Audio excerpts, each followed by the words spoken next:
the way they did. In 2003 to maybe 2007, 2011, when I was there, people would say, it can't get worse than this, it can't get worse than this, it can't get worse than this. This is what they were saying.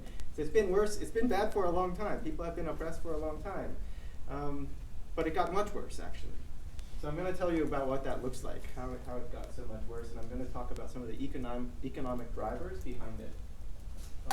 So my talk is really going to map this out in terms of three different groups, the Uyghurs, the Kazakhs, and the Han, which are the main actors in this space in terms of ethnic groups. There's 12 million Uyghurs and 1.5 million Kazakhs and around 10 million or so Han people in this region.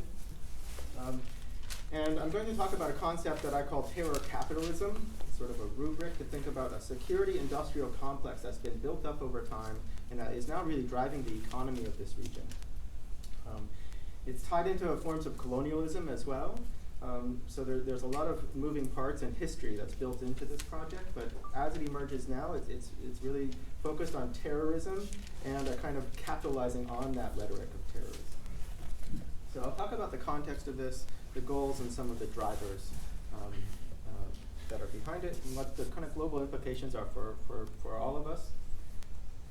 So just to make sure that we understand what we're talking about in terms of the space, there's really four major homelands in China, in the China proper. There's the space of the Han, the historical space where Han people have lived, which is the darker yellowish area. And there's the Tibetan space, there's Mongol space in the north, and then in the far northwest is where the Turkic Muslims live. And these are historic homelands where people have lived for millennia. It's native land for them. And what's happened over the last decade or so, century or so, is people from the Han majority area have moved in larger numbers to those other areas, and that's really what's causing a lot of attention. On the right side of this slide, you see 56 groups denoted. There's 56 official ethnic groups in China, but these four large land areas are really the ones I'm going to focus on, or really have time to talk about today. There's many other smaller groups that you can see depicted in this map. Who are the Uyghurs? The Uyghurs are a group of 12 million people. They entered the historical record in the 9th century in terms of the Uyghur ethnonym. But they have lived in this space for millennia, as I've said already. They have ancestors that are connected to Turkic people elsewhere, to Uzbeks and others, and also Sogdians, who are the ancestors of the Iranians. It's a space that is indigenous now to Uyghur society, and their faith, their identity is built right into the landscape of this region. They had their own internationally recognized states in the 1930s and 1940s. Most of them used the ethnonym East Turkestan and included other Turkic groups. Kazakhs are also Turkic, Uzbeks, Tatars, Kyrgyz. They were all included in these states, but they were brief states. They, by 1949, had been defeated by the PRC and the founding of the PRC, the People's Republic of China, and have now been subsumed fully into China. The word East Turkestan, Turkestan in Uyghur, is forbidden in China. If you say this word, you are thought of as a terrorist or as a separatist, as someone who's calling for Uyghur independence. They call you a splittist or separatist. So to understand the story, there's a lot of detail we could go into, but really we need to understand that in the 1990s, China was opening up to the West. They were developing a market economy, an export-oriented economy, and that's when we started to see made-in-China products arriving on our shelves in North America, in Europe. In order to fuel that economy, they needed natural resources, and that drove large numbers of people to the Uyghur region to get oil and natural gas and raw materials that they could use in production, like cotton. So when those people arrived, I guess the top is cut off a little bit. When they arrived in the 90s, they began to build out the hard infrastructure: oil pipelines, railroads, roads, all of the things that you're going to need to extract natural resources. And this really was, for the first time, the entrance of Han populations into the Uyghur areas, the Uyghur majority areas, which are down here in the south. Prior to this, those areas were 95% or higher Uyghur majority. And so friends I met at the time, when I was doing my research, they said, if a Han person came to my village or my town, it was an event. Everyone would come out and look at that person because they hadn't seen a Chinese person, a Han person. So people really grew up just with a Uyghur sensibility. I mean, they knew that China was out there and they knew about Han people, but they didn't see them on a regular basis. That began to change in the 90s as people moved into the region. And they brought with them a new economy, this market-driven resource extraction economy in a service sector, but at the same time excluded Uyghurs from that economy. So Uyghurs didn't find jobs in natural resource extraction, in the oil industry. Those were specialized jobs. Instead, the Uyghur land was taken in some cases, and in a more general sense, they saw their society really being transformed. And so Uyghurs began to feel more desperate. They also began to introduce large-scale agriculture, mostly focused on cotton production and tomato production. So today, 84% of Chinese cotton comes from this region, and around 20 to 25% of the world's tomatoes comes from this region. Some Uyghurs found jobs in those sectors, but they're lower paid jobs. Often they're kind of working as sharecroppers. In 2010, 3G networks arrived in the region as part of this infrastructure building project, part of an Open Up the West campaign. And for the first time, Uyghurs were able to get online, really, in these rural areas. Uyghurs are primarily rural.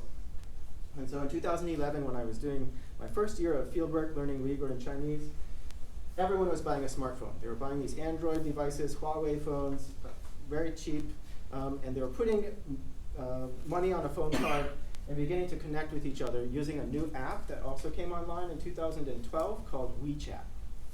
This app was really revolutionary because it allowed Uyghurs to use spoken language to communicate with each other.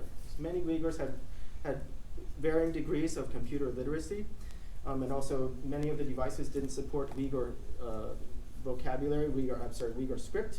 And so, but they could all speak. And so everyone was using the oral speech function. They were connecting with each other. They were listening to messages that were coming from all across the region. Mostly they were interested in the news, in what people were doing in the city.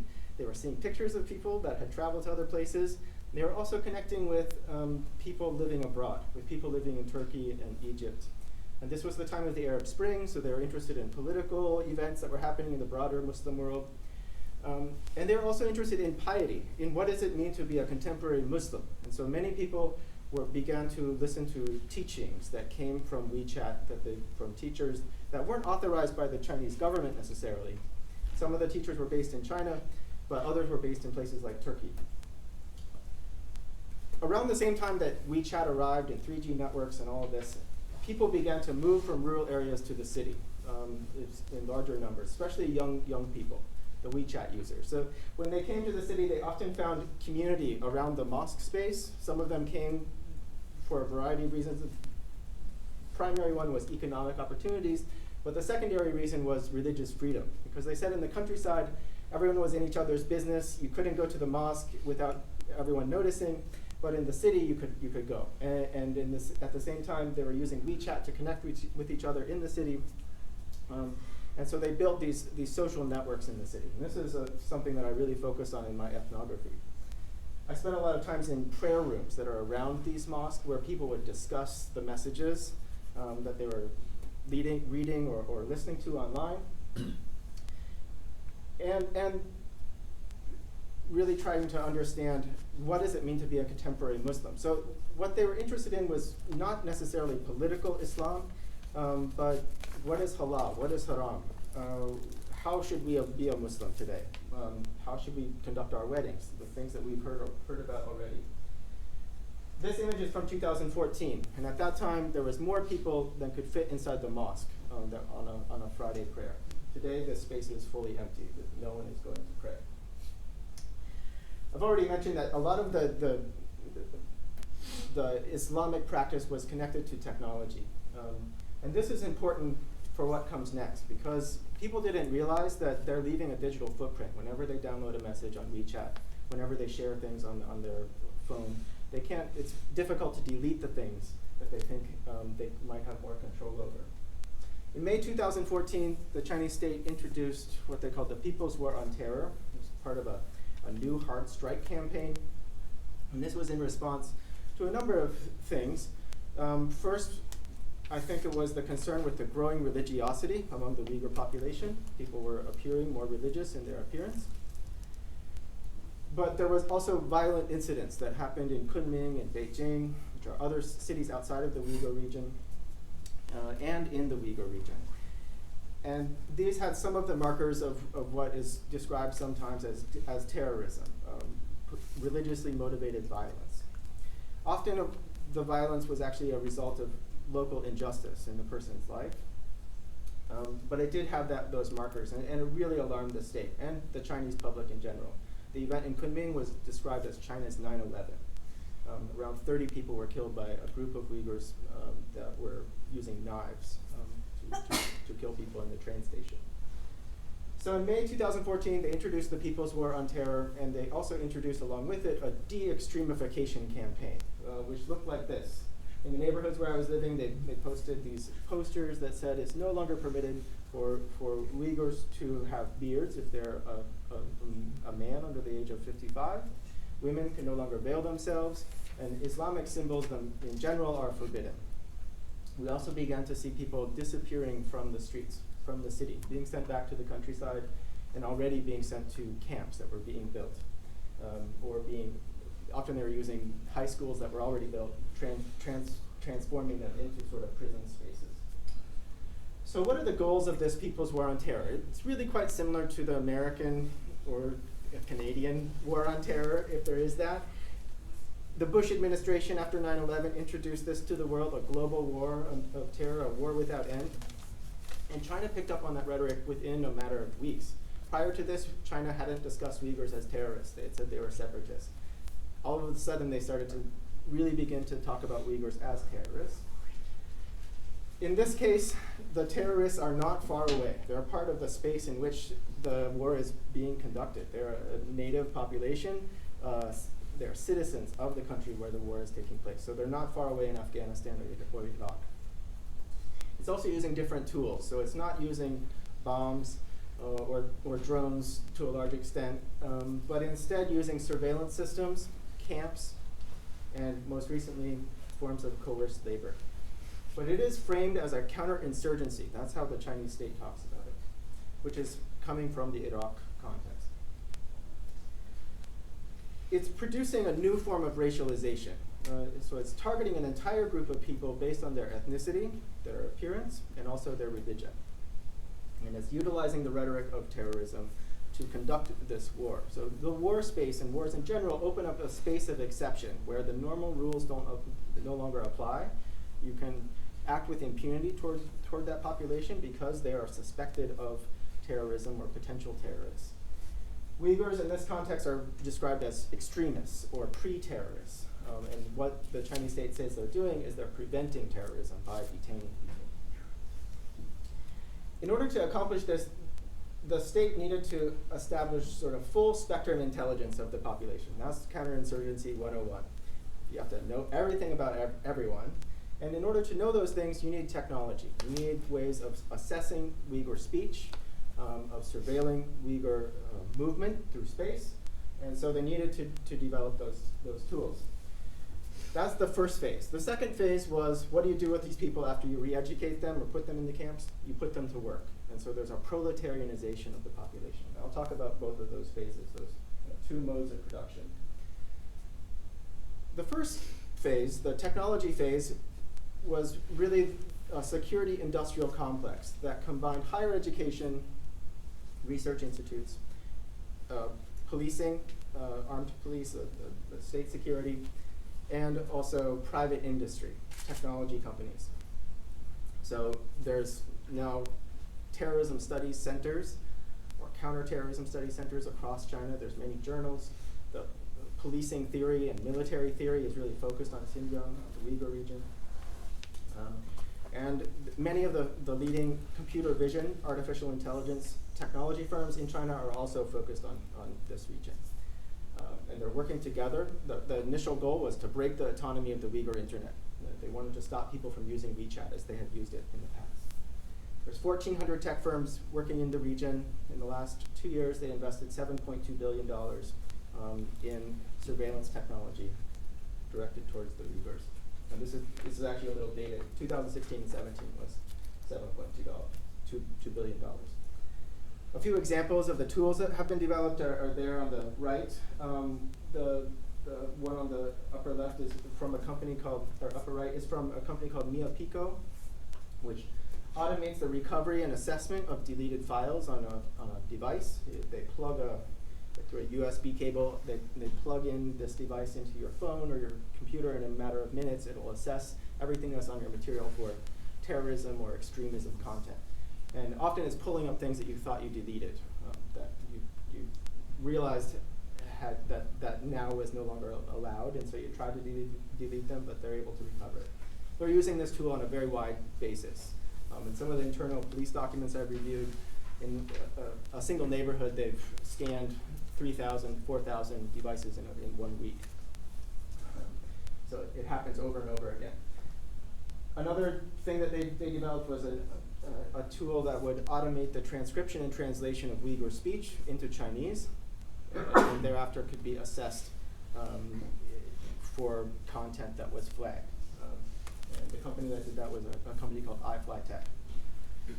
Another tool that's been developed by a number of face surveillance firms or focused firms is the auto detection of Uyghur faces. So as Uyghurs walk into a space, the camera system is meant to detect their ethnicity based on the phenotypes of their face and alert the police that hey, there's a Uyghur in the room, Uyghur in the neighborhood, go and question that person.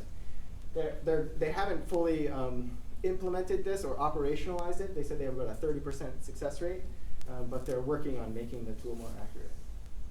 When you go to the region, as I did most recently last year, this is the most obvious sign of the surveillance system. It's People's Convenience Police Stations, which are every 200 meters. They function as surveillance hubs. So they host camera systems and a group of police officers who assess those camera systems and also go out into the streets and conduct spot checks, often doing sort of racial profiling, ethno-racial profiling of Uyghurs as they walk down the street. They ask for their ID, they ask for their phone, they scan their phone. As you move through the space, you come across biometric scanning checkpoints. This is at the entrance of most institutions. So if you go into a shopping mall, you go into a bank, you go to the hospital, you try to go to your school, you're going to come in contact with one of these checkpoints. And you have to scan your ID, and then it matches the image on your ID to your face. I went through this checkpoint and wasn't sure which line to go through because most checkpoints have a green line, a green lane that is available for Han people. The police officer simply waves the Han appearing person into that lane and doesn't check their ID at all. Instead, the Uyghurs have their ID checked.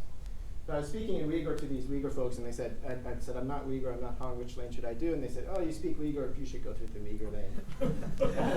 So I did, and I had my face scanned. But they had to do it manually because I didn't have a Chinese ID. All of this is supported by a biometric data collection database, a data set that's really unprecedented in its scale. All Uyghurs and others in the region were asked to go to the local police station and submit their data.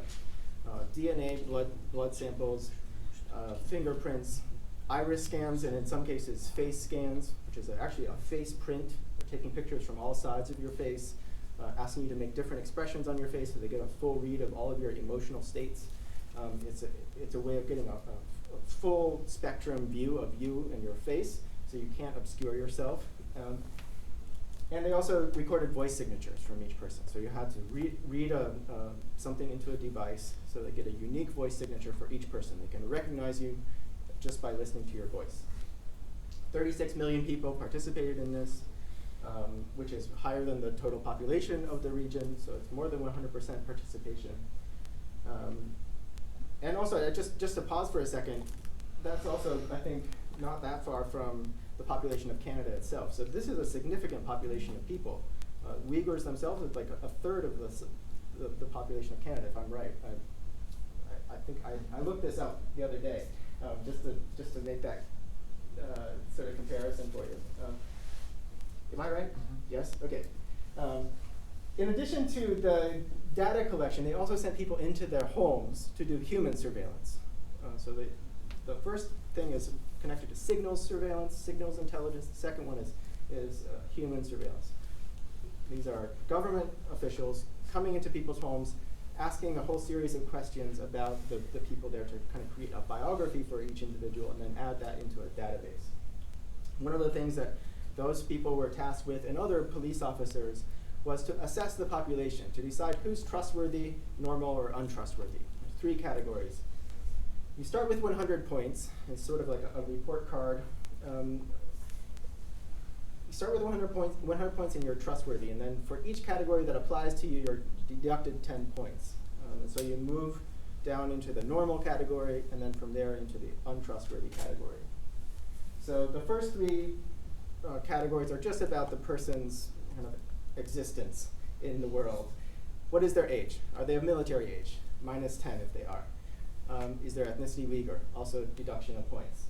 Are they unemployed or underemployed, which is the vast majority of Uyghurs. So those 3 are already strikes against most Uyghurs.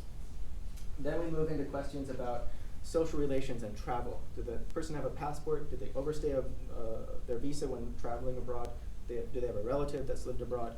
Have they visited one of 26 flagged or Muslim majority countries, which is like Kazakhstan or Turkey, which is where many Uyghurs have gone in the past? All of those are deductions of points. Then there's questions about their faith. Do they pray daily? Do they possess unauthorized religious knowledge?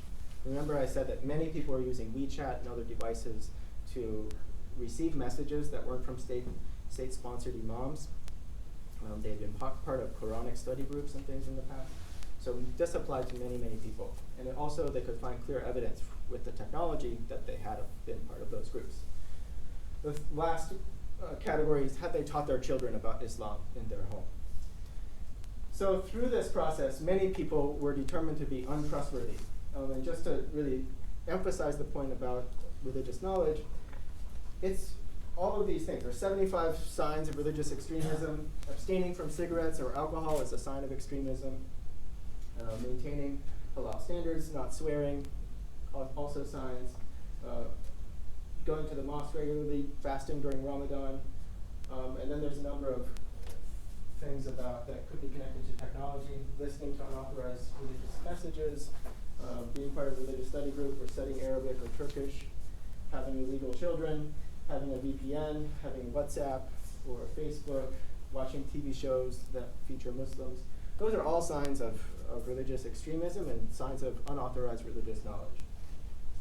So through this process, many people determined to be untrustworthy and were sent to these camps, which we've already seen documented from Sean and others. This is one of the largest camps. It's close to Urumqi. It's since doubled in size, and it has an estimated capacity of 130,000 people, which makes it the largest prison space in the world. It's, of course, referred to as a vocational training center, but we can see very clearly that there are watchtowers around the space. This is what life looks like inside the camp space. It's run like a medium security prison. So that means that people are held in dormitories behind locked gates, but that they have some ability to go outside of those confinements during part of the day. So many of the former detainees talk about the space as the life inside as being run like a boot camp. So they wake up at 6 a.m., make your bed, go out and raise the Chinese flag, sing the national anthem, sing some red songs, and then you begin to learn red songs being patriotic songs, and then you begin to learn Chinese ideology around religious practice, around what is legal to practice or not, basically how not to be a Muslim, and then you move into Chinese language study as well. So many of these Uyghurs are from rural backgrounds and have varying degrees of formal education, not a lot of exposure to Chinese, so they're learning Chinese for the first time. This is a Chinese language space only. If you speak Uyghur or other Turkic languages, you can be punished.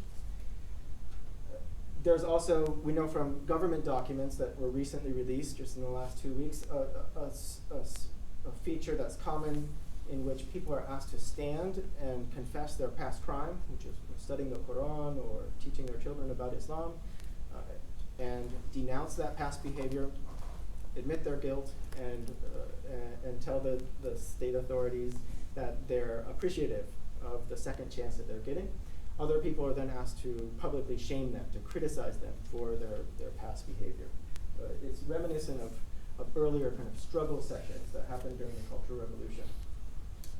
Just to emphasize the point that these are not schools, from the bidding contracts we see very clearly that the schools or the centers are being built using surveillance systems, razor wire. They're getting large quantities of stun guns, cattle prods, all the kinds of equipment that you use in a prison space. So this is very, very different from the equipment that would be used at a school. In 2018, we began to see the second phase of the process emerge, the proletarianization. So one of the signs of this was the movement of people to other spaces. We saw people being moved from camps to prisons, from camps to other camps. This is drone footage that's from the Chinese military or police that was leaked. It has been verified or geolocated as being in Korla, which is a city in the Uyghur region, in August 2018. You can see that the detainees have they have blindfolds on, they have their hands tied behind their backs. It's not entirely clear why they are being moved. What we do know is that in that region, in Korla, they were building new factory spaces that were adjacent to the kind of prison area of the camp. And we began to hear reports of people being moved from the camp space, the kind of prison space, to these factory spaces. So a lot of these factories are focused on garment and textile manufacturing. And remember I said that 84% of Chinese cotton comes from this region, so it makes a lot of sense that they would want to locate manufacturing around cotton production in this space. The way that the Chinese authorities are talking about it is that they want to move 1 million cotton production jobs, or garment manufacturing jobs, to this space by 2023. And this is actually a bit dated. I don't know if the numbers of new textile jobs have changed since then or not. One of the reasons that they give often in their discussions of why they would want to move jobs to Xinjiang, to the Uyghur region, is that the cost of manufacturing in eastern China, in Shenzhen and other places, in the Pearl River Delta, is rising. So already jobs are going to Vietnam or Bangladesh, where labor costs are lower. They're saying that the Uyghur region will solve this sort of crisis in the production of high labor-intense goods. And so moving manufacturing jobs to Xinjiang is a way of relieving market pressure. All of these brands, all of these retailers are complicit in this, in sourcing their cotton or producing garments using Uyghur labor in this space. All of them have been shown to have sourced cotton in the region. Some of them have been shown to actually use Uyghur labor in the last 2 years, since the camp system has been put in place. There's much more work that needs to be done around this to verify the supply chain, but there is this piece to it. And I want to you need to update with Costco as well. Yeah, I need to add Costco to this as well. So Costco bought 1.5 million baby pajamas from Muji or something. Muji, or there's one brand. Yeah, Muji is a Japanese brand. Equal or something law, another company. Yeah. This is just the beginnings of the retailers that are sourcing cotton. Uniqlo, yes.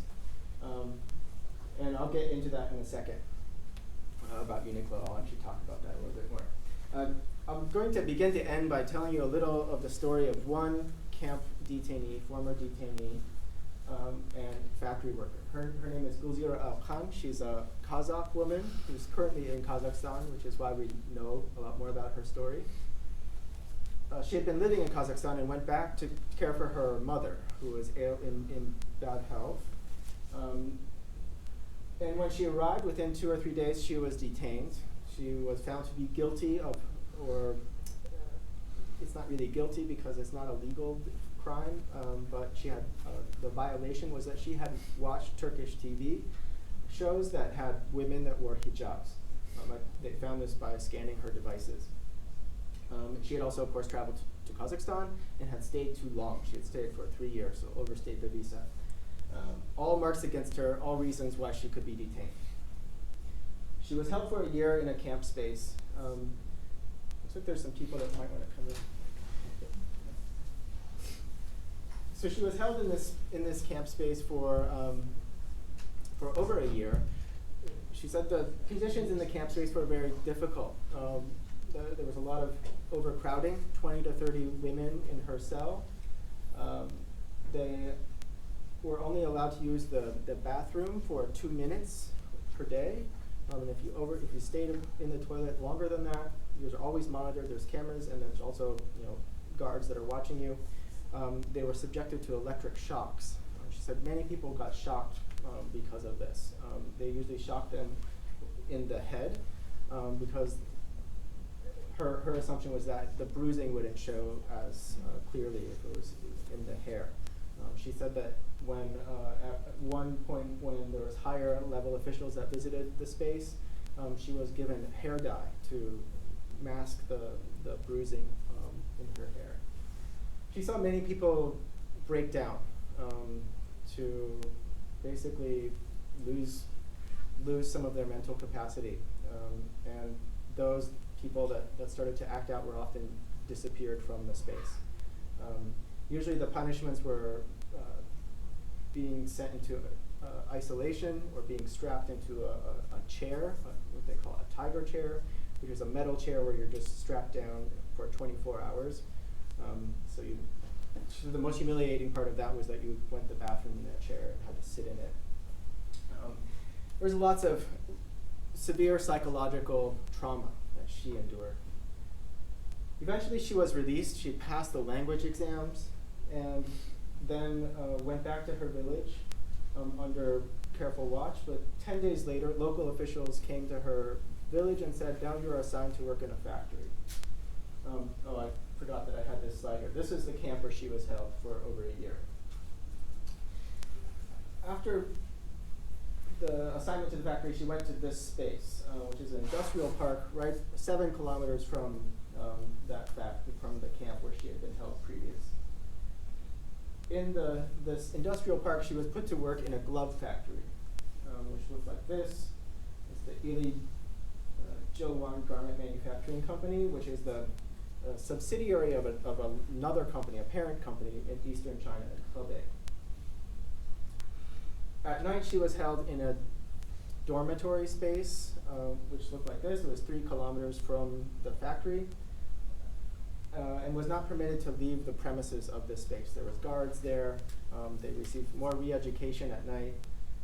And she said that if anyone tried to leave through the checkpoint, their ID card would ring, and the police would be notified, and so no one tried to leave. So the technology is really holding them in place. That's how these things work together. I also wanted to point out that the parent factory, the one back in Hebei, only has around 200 employees. But the new factory here now has close to 2,000 employees. So it's a market increase in terms of production and scale. Much of the gloves that are being produced in this factory space are being exported elsewhere, primarily to Russia and Eastern Europe, but some to North America and elsewhere. This is the general manager of the glove factory where Blue Zero was held. She said that she was promised 600 yuan when she began, which is around $100 or around a third of the minimum wage in the region. They said they didn't need to pay her the full salary because she was an intern. But she realized after about a month that she wasn't getting the salary that she had been promised, and said it was cut to 300 yuan. And this was her wages were garnished because she was being fed by the company and also housed, and they were providing transportation to and from the dormitory, and also on the weekend a 2-hour visit to her home village. So they said they couldn't pay her enough. At the same time, this general manager says that in 2018 this factory generated $6 million in sales. So they're making a ton of money actually, and not paying their workers really anything at all. And looking at the gloves that they're selling on their Alibaba site, you can see that some of the gloves are marketed for $24 a pair. She said that when her wages were cut to 300 yuan, that she was also promised a piece rate on top of that, where she would get a penny and a half per pair of gloves. And she said on her best day, she was able to make 13 pairs of gloves, so she made close to 20 cents. Another aspect of all of this is that it's producing forms of family separation.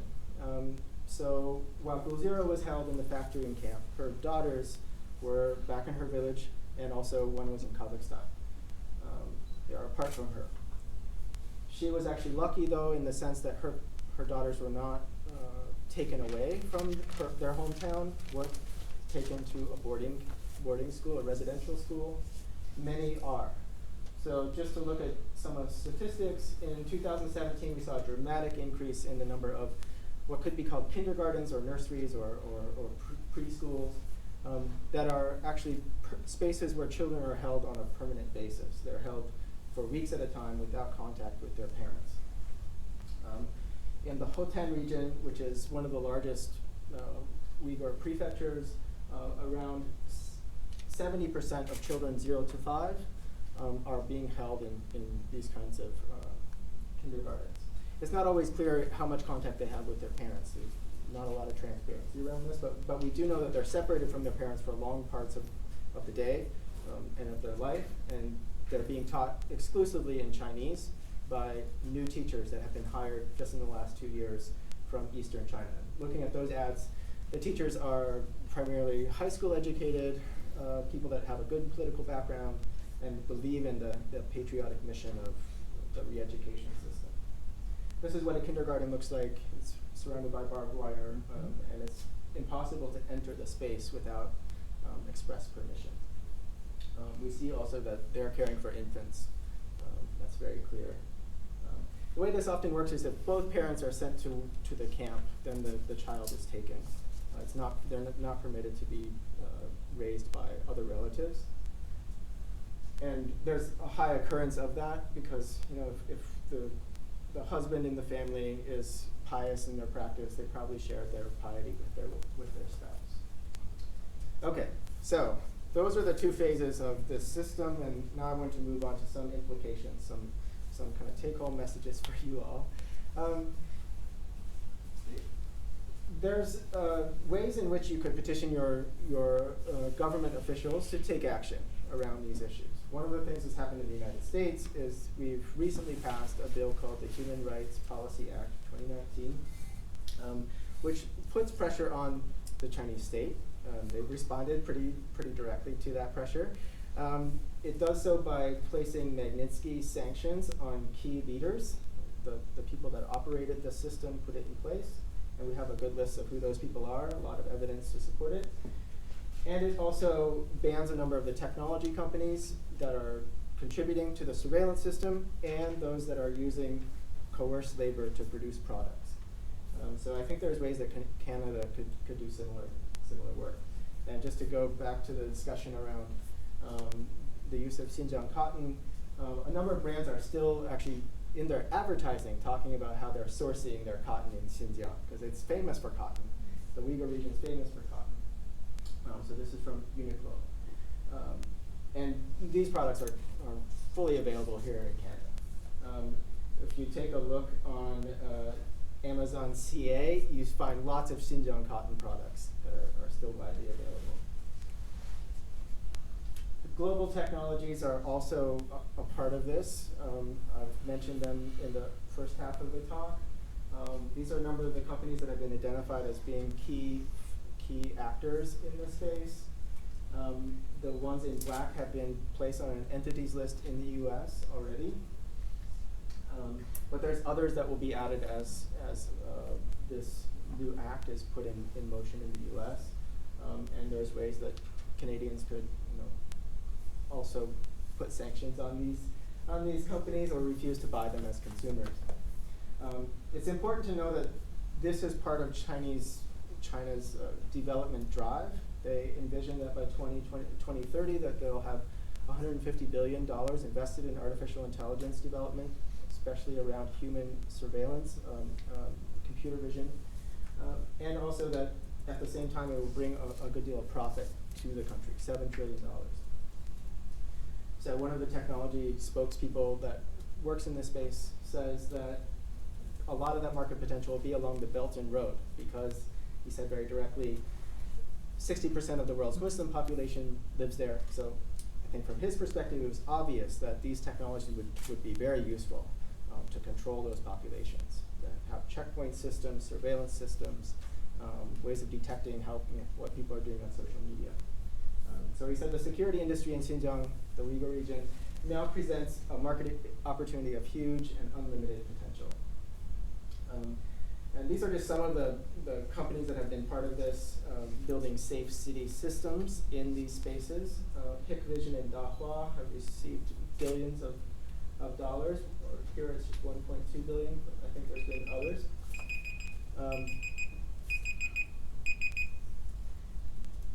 And I mentioned that these are on the entities list. Okay, I'm almost finished. They're still readily available on Amazon, on Apple, on Google. There are many of these companies are still selling their products. So Hikvision Canada is based in Montreal, and is still selling camera systems throughout Canada. Dahua, which is the other big company, is selling apps that are associated with security systems, like ADT, which is one of the largest ones in the US. I don't know if it is also here. And these are still available through the Apple App Store and other places. Amazon CA still selling iFlyTech products, which this is the company that automates the transcription and translation of Uyghur speech. They're selling commercial products that you could buy, and it's still available through Amazon. So to fully conclude, from the Uyghur perspective, what's being produced by this is a form of full unfreedom, of open-air prisons, is how they often talk about it, a system of prisons that are nested within each other. If you're not in the camp, you're held by the checkpoints in your town or in your factory space. There's always another checkpoint, and so it's impossible to escape. They take your documents from you, so you're held. And even if they do give your documents, you're still held. It's producing a weakening of the last remaining Uyghur institutions, the things that hold Uyghur society together, which is why it could be thought of as a cultural genocide or social genocide, a form of social elimination. They're targeting Uyghur faith. Islamic practice has almost fully vanished at this point. Uyghur language in all of these institutional spaces is now being eliminated. And families are also targeted by this. So children are separated from their parents are separated from each other by all of these institutional barriers. From the state's perspective, what's being produced is what they call long-term stability. And they're also seeing unlimited industrial growth when it comes to selling technology and in using this new labor force that they're developing out of the population. The broader implications for all of this is that we're seeing a new kind of totalitarianism, a new kind of digital control, surveillance systems that are really calling into question the future of human agency. That if this can be done to the Uyghurs, it can be done elsewhere. And so we really need to stand up to this as humans. This is, I think, an existential moment for all of us. What it's really doing is producing new divisions of power. Who has the right to move and act and live, and who doesn't? It's hardening forms of ethnic difference, racial difference, and exploiting those that don't have power within that system. So I'll leave it there. Thank you so much for your attention.